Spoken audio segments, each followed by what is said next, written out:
Weza tumia aje hii rasilimali ambayo tuko nayo.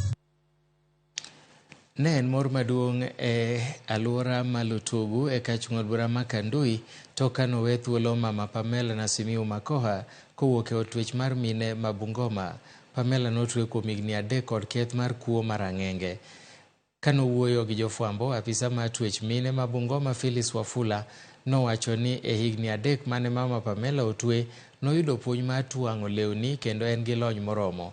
Nomedo kwayo mondo mi orwak joma osetwe bang' kowe gi thuolo. Pamela nomedo jiwo ni lony ma en godo sani owacho ni biro konye mokale yuto makare mopogore kod donjo e njore.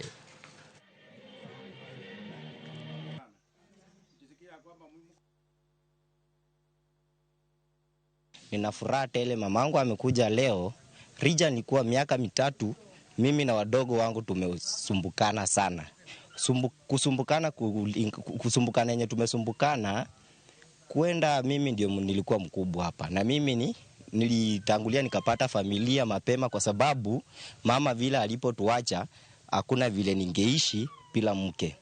So whenever somebody comes back to the society, we have to come back with them and make sure that we assure the society the person has reformed so that the society can receive them back.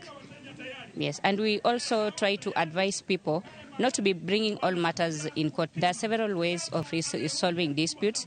Before even you bring them to court, you can go to your village elder, you can go to the chief, you can even start at home. Even the father, the man of the house can always solve them out. Pamela alipokuja gerezani, alikuja na makosa ya robbery with violence. As we move with the pace nowadays, tunaona vitu mingi na happen because of mental problems.